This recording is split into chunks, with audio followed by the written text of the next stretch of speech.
नमस्कार दोस्तों, मैं राजेश अग्रवाल पन्ना कंपटीशन क्लासेस में आपका स्वागत करता हूं एक बार फिर से लेक्चर नंबर 5 के साथ। दोस्तों लेक्चर नंबर 5 के साथ, जिसमें कल हमने बात कर ली थी दोस्तों, इसके पहले वाले लेक्चर्स में बात कर ली थी पुरापाषाण काल, और पुरापाषाण काल के भी 3 फेजेस की बात कर ली थी हमने। निम्न पुरापाषाण काल, मध्य पुरापाषाण काल और उच्च पुरापाषाण काल। यदि वो लेक्चर आपने ना देखे हो तो वो लेक्चर इसके पहले जाके देखिए, पन्ना कंपटीशन क्लासेस में सर्च करके जाइए और उस लेक्चर को एंजॉय कीजिए दोस्तों, और स्टडीज से प्यार कीजिए दोस्तों। बहुत आनंद आने वाला है आपको पूरे सफर में और सफलता भी मिलने वाली है। लेक्चर को लाइक, सब्सक्राइब और शेयर करना बिल्कुल ना भूलें।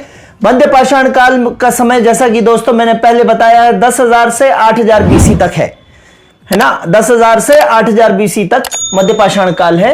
अब एक एक करके इसकी विशेषताएं देखेंगे।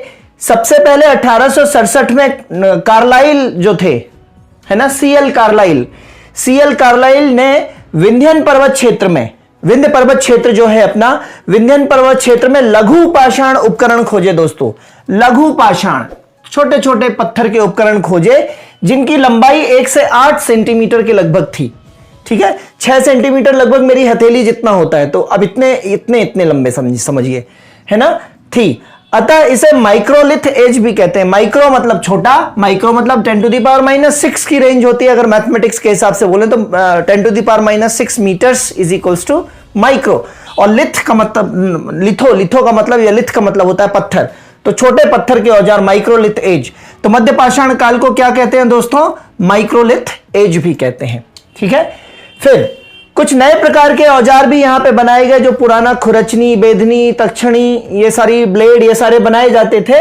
उसके अलावा कुछ नए प्रकार के औजार भी यहां पे बनाए गए हैं, जो त्रिभुजाकार भी होते थे, नवचंद्राकार इस तरीके का होता था, जो घुमा के मारेंगे डिस्क टाइप से मारेंगे तो नवचंद्राकार। समलंब त्रिभुज ऐसा कुछ बनता है तो समलंबाकार भी होते थे। तो छोटे छोटे औजार जो अलग अलग कुछ नए आकार के भी बनने लगे। मतलब ज्यामितीय ज्ञान तो कुछ कुछ समझ में आता है यहाँ पे। फिर जलवायु और गर्म होने लगी थी। जैसे जैसे समय बढ़ रहा था वैसे वैसे जलवायु गर्म होने के कारण सूक्ष्म जीवों तथा नई वनस्पतियों का भी विकास हुआ, और नई वनस्पतियों का विकास हुआ। छोटे छोटे जीवों का भी विकास हुआ, और छोटे जीवों के शिकार के लिए, मान लीजिए खरगोश है, या खरगोश से छोटा कोई तीतर, बटेर कुछ है, तो छोटे जीवों को शिकार आप दौड़ के नहीं पकड़ सकते दोस्तों, तो उनको फेंक के मारना पड़ेगा आपको। ठीक है, तो छोटे जीवों के शिकार के लिए छोटे औजार चाहिए थे, अतः माइक्रोलिथ बन गए। छोटे औजार को ही क्या बोलेंगे? माइक्रोलिथ। इसलिए ये माइक्रोलिथ एज कहला गई। और माइक्रोलिथ कैसे होते हैं? इनको हाथ में लेके लड़ नहीं सकते हो, इनको आपको प्रक्षेपित करना पड़ेगा, प्रोजेक्टाइल करना पड़ेगा, फेंकना पड़ेगा, फेंक के मारना पड़ेगा। तो ये प्रक्षेपीय हथियार थे। ध्यान देंगे, तीर कमान भी जो है प्रक्षेपीय हथियार है। तो तीर कमान तथा प्रक्षेपीय तकनीक का विकास इसी काल में हुआ। तो आपसे पूछे दोस्तों कि प्रोजेक्टाइल टेक्निक का विकास कब हुआ है, तो प्रोजेक्टाइल टेक्निक का विकास हुआ है मिड स्टोन एज में या मध्य पाषाण काल में प्रक्षेपीय तकनीक का विकास हुआ है, क्योंकि औजार कैसे थे? छोटे छोटे थे। ठीक है दोस्तों, फिर जानवरों के सींग तथा जानवरों की हड्डी से निर्मित औजार भी मिले हैं इस समय। ठीक है, फिर मध्य पाषाण काल जो है, इसके पहले जो आता है पुरापाषाण काल, और इसके बाद क्या आता है? नवपाषाण काल। तो इन दोनों कालों के बीच क्या हो गया दोस्तों? ये संक्रमण काल हो गया, ट्रांजिशन फेस हो गई। यहां से यहां पहुंचना है तो किससे होके जाएंगे आप? मध्य पाषाण काल से होके जाएंगे, पुरा और नव के बीच। ठीक है, तो जानवरों के, है ना, तो संक्रमण का काल भी इसको बोलते हैं, ट्रांजिशन पीरियड भी बोलते हैं। पशुपालन की शुरुआत हुई है दोस्तों मध्य पाषाण काल में। ठीक है, तो पशुपालन की शुरुआत यहीं से हुई है, और शुरुआती घरेलूकरण या डोमिसाइल जो बनाते हैं, पशुओं का घरेलूकरण करते हैं, तो शुरुआती घरेलूकरण के कुत्ते के साक्ष्य यहां मिलते हैं। कुत्ते को सबसे पहले घरेलूकरण किया गया, घरेलू रूप से पाला गया था। तो शुरुआती घरेलूकरण के कुत्ते के साक्ष्य मिलते हैं, क्योंकि किसी भी आने वाले बड़े जानवर या बड़े खतरे से जो है कुत्ता जो है अपने मालिक को भौंक कर आगाह कर देता है। तो कुत्ते के घरेलूकरण के साक्ष्य कहां मिलते हैं? मध्य पाषाण काल में। ठीक है दोस्तों, फिर आग का प्रयोग यहीं से प्रारंभ हुआ है दोस्तों। मैंने आपको बताया था आग का प्रयोग वहां पे, अगर मानव विकास के क्रम से देखें तो आग का प्रयोग कहां से प्रारंभ हुआ था दोस्तों? जावा मानव से। बताया था मैंने, जावा मानव। ठीक है, तो आग का प्रयोग यहीं से प्रारंभ हुआ, मतलब ये जावा मानव के समय का काल कुछ है, प्रारंभ हुआ। सामूहिक चूल्हे तथा उनमें जानवरों की जली हुई हड्डियां मिली हैं उस समय की। सामूहिक चूल्हे मिले हैं तथा जानवरों की जली हुई हड्डियां मिली हैं, ये उनका प्रमाण है ना, कि पशुपालन की शुरुआत हो चुकी थी और जानवरों को पका के जला के खाया जाता था, भून के खाया जाता था। ठीक है दोस्तों, अब बात करेंगे हम मध्य पाषाण काल के स्थल और कुछ महत्वपूर्ण स्थलों से मिली हुई कुछ चीजें। ठीक है, पहले स्थल देख लेते हैं।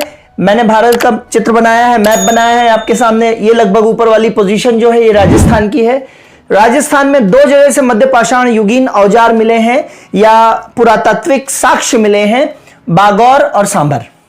बागौर और सांभर। बागौर से क्या मिला है जी, ये बागौर भीलवाड़ा में है राजस्थान के, और बागौर से मिला है पहली बार पशुपालन के साक्ष्य यहीं से मिले हैं, है ना। बागौर भीलवाड़ा में पहली बार पशुपालन के साक्ष्य यहीं बागौर से मिले हैं। वनस्पतियों के साक्ष्य दोस्तों सांभर से मिले हैं। कम इंपॉर्टेंट है इसलिए मैंने यहां लिखा नहीं है। वनस्पतियों के साक्ष्य सांभर झील आपने सुना होगा राजस्थान में, खारे पानी की झील सांभर। ठीक है, और ध्यान रखेंगे पशुपालन के जो साक्ष्य मिले हैं दोस्तों वो आदमगढ़ मध्य प्रदेश से भी मिले हैं। आदमगढ़ कहां पे है, होशंगाबाद में। ठीक है, होश में आदम। कल अपन ने बात करा था हथनौरा। हथनौरा कहां पे है, मध्य प्रदेश के होशंगाबाद। याद कैसे कराया था, आपके हिसाब से याद कराया था, नौरा फतेही को देखकर होश उड़े। तो ऐसी आदमगढ़ जो है होश में आदम, होशंगाबाद में ही आदमगढ़ भी है। तो आदमगढ़ में भी पशुपालन के साक्ष्य मिले हैं, लेकिन बागौर ज्यादा इंपॉर्टेंट है। अगर बागौर आंसर में नहीं मिलता है तो आदमगढ़ सही लगा के आइएगा। ठीक है, फिर गुजरात की तरफ एक फेमस स्थल जो है मध्य पाषाण काल का वो है लंघनाज। लंघनाज। ठीक है, फिर कर्नाटक की तरफ जलाहल्ली। जलाहल्ली शायद कोई रिसर्च सेंटर भी है, जलालहल्ली या जलाहल्ली। ठीक है, तो कर्नाटक में जलाहल्ली जगह पे मध्य पाषाण काल के पुरातात्विक अभिलेख मिले हैं। आदमगढ़ बता ही चुका हूं। विंध्यन पर्वत क्षेत्र, मिर्जापुर यूपी का भाग जो है, विंध्यन पर्वत क्षेत्र में लेखैया, मोरहाना और बगली खोर। लेखैया, मोरहाना और बगली खोर, जो यूपी पीसीएस देने वाले हैं उन बच्चों के लिए बहुत इंपॉर्टेंट हो जाता है ये। विंध्यन पर्वत क्षेत्र मिर्जापुर यूपी में 3 मिले हैं, लेखैया, मोरहाना और बगली खोर। और सबसे ज्यादा इंपॉर्टेंट मैंने यहां ब्लैक कलर से कर दिया है प्रतापगढ़। ये चार इलाके यूपी के हैं दोस्तों, विंध्यन पर्वत क्षेत्र के। प्रतापगढ़, और प्रतापगढ़ में सबसे इंपॉर्टेंट साइट है मध्य पाषाण काल की सराय नहर, महदहा। ये आईएएस में आया हुआ क्वेश्चन है दोस्तों, महदहा का, पिछली आईएएस में आया हुआ। महदहा और दमदमा, सरायनगर, महदहा और दमदमा। ठीक है, अब यहां पे थोड़ा देख लेते हैं सराय नहर से क्या मिला है दोस्तों। इस सराय नहर से, तो सराय नहर से 33 नरकंकाल मिले हैं क्षत विक्षत अवस्था में। 37 नरकंकाल क्षत विक्षत अवस्था में मिले हैं। इसका मतलब इन लोगों का सामूहिक नरसंहार हुआ होगा। यदि नरसंहार नहीं हुआ होता तो क्षत विक्षत नहीं पाए जाते, अच्छे से इज्जत से नरकंकाल जमीन में गड़े मिले होते। ठीक है, तो सामूहिक नरसंहार हुआ होगा। और जो उस समय के जो कब्र होती थी वो अंडाकार होती थी दोस्तों। किस तरीके के, अंडाकार होती थी। ठीक है, स्तंभ गर्त भी मिले हैं। स्तंभ गर्त का मतलब है कि चूल्हे भी जमीन में बनाए गए हैं। 8 चूल्हे मिले हैं लगभग सराय नहर से दोस्तों। ठीक है, तो सराय नहर बहुत इंपॉर्टेंट है प्रतापगढ़ यूपी में। फिर महदहा, महदहा से हड्डी के औजार और आभूषण दोनों मिले हैं। हड्डी के औजार भी मिले हैं और आभूषण भी मिले हैं। युगल शवाधान मिला है, मतलब हस्बैंड वाइफ दोनों को एक ही कब्र में गाड़ा गया है, अंडाकार कब्र में। और ध्यान देंगे उनका सिर जो है वो पश्चिम की ओर है। ये सिर जो है ये पश्चिम की ओर है इनके। तो युगल शवाधान कहां से मिलते हैं, महदहा से। ठीक है, मैं दहा मतलब मैं तुम्हारे साथ दह जाऊंगा, मैं तुम्हारे साथ सती हो जाऊंगी, मैं तुम्हारे साथ जल जाऊंगी। तो महदहा, महदहा मतलब मैं भी दहन हो जाऊंगी, मतलब साथ साथ मतलब युगल शवाधान के साक्ष्य कहां से मिले हैं, महदहा, प्रतापगढ़, यूपी।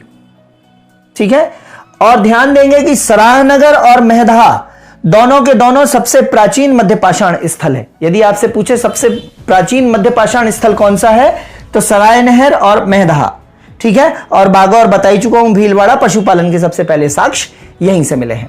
ठीक है, तो दोस्तों यह रहा पूरा का पूरा मध्य पाषाण काल। अब इसी में आगे बात करते हैं नव पाषाण। दोस्तों अब आगे बात करते हैं इसमें नव पाषाण काल की या नियोलिथिक एज की, 8000 से 6000 बीसी तक। ठीक है दोस्तों, नियोलिथिक काल के जनक जो है सर जॉन लुब्बाक, जॉन लुब्बाक जो है वो नियोलिथिक काल के जनक हैं। नवपाषाण शब्द का सबसे पहले प्रयोग जो है वो इन्होंने ही किया था। सर जॉन लुब्बाक ने नवपाषाण काल का सबसे पहले नवपाषाण शब्द का सबसे पहले प्रयोग इन्होंने ही किया है। अपनी बुक थी इनकी pre historic time magazine, pre historic time magazine, ठीक है। इस काल को नवपाषाण क्रांति कहा है गार्डन चाइल्ड ने। बहुत बड़ा नाम है दोस्तों गार्डन चाइल्ड। तो गार्डन चाइल्ड आप याद रखेंगे कि नवपाषाण काल को नवपाषाण क्रांति कहा है गार्डन चाइल्ड ने। और क्रांति जो शब्द बोला गया है उसको कहने के निम्न कारण थे। क्या क्या दोस्तों, पहली बार कृषि का ज्ञान हुआ था यहाँ पे लोगों को। लोग एक जगह रुकने लगे थे, कृषि से उपज होने लगी थी, खेती होने लगी थी, तो लोग एक जगह रुकने लगे थे, क्योंकि खाना बदोश लोग जो होते हैं वो खाने की तलाश में यहां वहां घूमते रहते हैं। तो लोग एक जगह रुकने लगे थे और स्थायी आवास की संकल्पना हुई थी। रुकने लगे तो लोग स्थायी आवास भी बनाने लगे। दूसरा कारण, पहली बार गांव का विकास हुआ था। घर जो है वो कच्ची ईंटों के और आयताकार घर बनने लगे थे, ठीक है। अतिशेष उत्पादन, सरप्लस प्रोडक्शन जो होने लगा था, चूंकि कृषि होती थी तो एक दिन में सारा तो खा नहीं लेंगे, तो महीनों चलेगा वो। तो सरप्लस जो उत्पादन था या अतिशेष उत्पादन था, उसको संभालने के लिए मृद भांड बनाए जाने लगे थे। मृद भांड मतलब मिट्टी के बर्तन बनाए जाने लगे थे। आज भी आप गांव में देखेंगे तो गांव में ऐसे बड़े बड़े मिट्टी के बहुत बड़े बड़े टैंक टाइप के होते हैं, जो कि वहां पे गेहूं और दूसरे अनाज को सुरक्षित रखने के लिए बनाए जाते हैं, ठीक है। तो सरप्लस प्रोडक्शन को संभालने हेतु मृद भांड बनाए गए। हाथ तथा चाक दोनों से बनाए गए जो मिट्टी के बर्तन थे, दोनों के प्रकार देखे गए। हाथ से भी बनाए गए और चाक मतलब पहिए से भी बनाए गए मिट्टी के बर्तन देखे गए। पशुपालन व्यावसायिक लाभ के लिए होने लगा। अब पशुपालन जो है वो व्यावसायिक लाभ के लिए, मतलब पशु एक दूसरे को बेचने खरीदने या एक दूसरे से बार्टर सिस्टम के द्वारा पशु देके कुछ और ले लेना, इस तरीके से व्यावसायिक लाभ के लिए होने लगा। पशुओं को ट्रांसपोर्टेशन का साधन बनाया जाने लगा। अनाज लाद के एक जगह से दूसरी जगह ले जाने लगे, इस तरीके से। और पॉलिशदार चकमक उद्योग, चकमक पत्थर उद्योग, पॉलिशदार चकमक पत्थर उद्योग, हड्डी के उपकरण बनाने की शुरुआत हुई। बाजार में जो मालाएं वालाएं हैं ये सारी चीजें बिकने लगी। तो पॉलिशदार चकमक उद्योग, तो उद्योग हो गया, व्यवसाय हो गया, कृषि हो गया, गांवों का विकास हो गया, आयताकार घर हो गए, स्थायी आवास की संकल्पना हो गई, कृषि का ज्ञान हो गया। एक साथ इतनी सारी चीजें होंगी। इसके पहले खाना बदोश कंडीशन थी, और खाना बदोश कंडीशन से एक साथ इतनी सारी चीजें होंगी, तो ये किसी क्रांति से कम है क्या दोस्तों? नहीं, तो ये एक क्रांति है। तो खाना बदोश से एक स्थायी संकल्पना, एक जो यायावर या खाना बदोश या जंगम या वांडरर वाली स्थिति से सीधे एक स्थायी स्थिति पे, एक ठहराव, एक बढ़िया अच्छा रहने वाली स्थिति में, आवासीय स्थिति में आना क्या कहलाएगा? क्रांति ही कहलाएगा दोस्तों, ठीक है। तो ये नवपाषाण काल की कुछ विशेषताएं थी। अब नवपाषाण काल के स्थलों की बात करते हैं। तो दोस्तों पहले मैप में देख लेते हैं। मैप में मैंने ये पाकिस्तान वाला इलाका बनाया है। ये पाकिस्तान का पूरा इलाका है दोस्तों, ये पाकिस्तान वाला इलाका है। तो पाकिस्तान वाले इलाके में मैंने बलूचिस्तान बनाया है, और बलूचिस्तान में मेहरगढ़ बहुत बड़ी साइट है दोस्तों, मेहरगढ़ नवपाषाण काल की। तो मेहरगढ़ बलूचिस्तान में, ठीक है। फिर दूसरा है कर्नाटक में मास्की और संगनकल्लू। अगर आपको याद हो तो अशोक का शिलालेख मिला था मास्की, कर्नाटक से। मास्की अभिलेख में ही अशोक को देवानाम प्रियदस्सी बोला गया था। देवानाम देवों का प्रिय, अर्थात वहां से पता चलता है कि अशोक जो है वो ब्राह्मण धर्म या हिंदू धर्म का भी पालन करता था, बौद्ध धर्म के अलावा, ठीक है। तो मास्की कर्नाटक में और संगनकल्लू कर्नाटक, तो ये दो स्थान है। फिर तीसरा यहां पे आइए पोचमपल्ली तमिलनाडु। हालांकि आज की डेट में पोचमपल्ली साड़ी को जीआई टैग मिला हुआ है, आंध्र प्रदेश में है आज पोचमपल्ली। और पोचमपल्ली वही स्थान है जहां पे विनोबा भावे ने 1951 में भूदान आंदोलन शुरू किया था, वो भी पोचमपल्ली है, ठीक है। तो पोचमपल्ली तमिलनाडु में। फिर कुटनूर, नागाकोंडा और कोडेकल। कुटनूर, नागाकोंडा और कोडेकल, अगर आपको समझ में नहीं आ रहा, कुटनूर, नागाकोंडा और कोडेकल, ये तीनों आंध्र प्रदेश में है दोस्तों। फिर मिर्जापुर के ये 3 स्थल हैं, मैंने ब्लैक पॉइंटेड कलर से बनाया है मिर्जापुर के 3 स्थल। और एक इंपॉर्टेंट स्थल बिहार में है जो है चिरान जो है वो बिहार में स्थल है। और जम्मू कश्मीर के 2 बहुत फेमस स्थल हैं, गुरक्राल और बुर्जहोम। हमेशा यहां से प्रश्न जरूर आया है दोस्तों, बुर्जहोम से लगातार प्रश्न आए हैं। बुर्जहोम मतलब जमीन में गड्ढा बनाकर रहने के लिए बनाया गया स्थान। तो गुरक्राल एवं बुर्जहोम जम्मू कश्मीर से थे। अब कुछ इंपॉर्टेंट विशेषताएं देख लेते हैं स्थलों की। बुर्जहोम का शाब्दिक मतलब होता है दोस्तों जन्म स्थान, बुर्जहोम, ठीक है। तो बुर्जहोम जन्म स्थान शाब्दिक अर्थ है। मानव के साथ कुत्ते को दफनाने के साक्ष्य भी यहां से मिले हैं। मानव के साथ किसको दफनाया गया है? कुत्ते को, मतलब कुत्ते का घरेलूकरण किया जा चुका था। मालिक के साथ उसके वफादार कुत्ते को भी दफनाने के साक्ष्य मिलते हैं।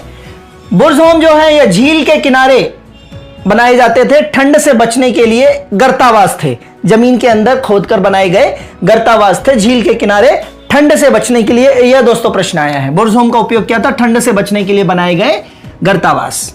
ठीक है, कहां पे? जम्मू कश्मीर तरफ। फिर गुरक्राल, गुरक्राल का शाब्दिक अर्थ होता है कुम्हार की गुफा। गुरक्राल का शाब्दिक अर्थ क्या है? कुम्हार की गुफा। और सर्वाधिक हड्डी के अभिलेख जो है, हड्डी के उपकरण जो है वो जम्मू कश्मीर में इन दोनों जगह से ही मिलते हैं। ठीक है, जमीन में गड़ जाते हैं चूंकि वहीं पे मर जाते थे, इस तरीके से। मेहरगढ़ बहुत ज्यादा इंपॉर्टेंट है दोस्तों, 7000 बीसी की बस्ती है ये। मेहरगढ़ बलूचिस्तान में जो है ये 7000 बीसी की बस्ती है। सबसे प्राचीनतम गांव है दोस्तों ये, बहुत ज्यादा इंपॉर्टेंट, सबसे प्राचीनतम गांव मेहरगढ़ बलूचिस्तान। कृषि के प्राचीनतम साक्ष्य भी यहीं से मिलते हैं। गेहूं, जौ, कपास, अंगूर, खजूर, इनको उगाने के साक्ष्य मिले हैं दोस्तों। क्या क्या? जौ, गेहूं, कपास, अंगूर और खजूर, ये सब उगाए जाते थे। और ध्यान देंगे मेहरगढ़ से ही दोस्तों भैंस पालन का प्राचीनतम साक्ष्य मिला है। भैंस पालने का सबसे प्राचीनतम साक्ष्य कहां से मिला है? मेहरगढ़। ठीक है, तो एक भैंस होती है मेरे ख्याल से मेहसाना, तो मेहसाना से आप याद रखिए मेह से याद रखिए आप मेहसाना भैंस। ठीक है, भैंस या भेड़ है, थोड़ा सा देख लीजिएगा। तो मेहरगढ़ भैंस पालन का प्राचीनतम साक्ष्य यहीं से मिलता है। और बलूचिस्तान की रोटी की टोकरी कहलाता है कौन? मेहरगढ़। बहुत ज्यादा इंपॉर्टेंट है, बलूचिस्तान की रोटी की टोकरी कहलाता है मेहरगढ़। रोटी की टोकरी, बलूचिस्तान की रोटी की टोकरी है कौन? मेहरगढ़। भगवान की इतनी मेहर है कि रोटी की टोकरी कहलाता है, तो मेहर है भगवान की। ठीक है, मेहर मतलब आशीर्वाद। फिर चिरान जो कि है बिहार में, और चिरान जो है 400 हड्डी के उपकरण प्राप्त हुए हैं। यहां पे 400 उपकरण प्राप्त हुए हैं हड्डियों के। और नवपाषाणिक स्थल जहां से हड्डी के अधिकतम औजार प्राप्त हुए हैं वो क्या है दोस्तों? चिरान।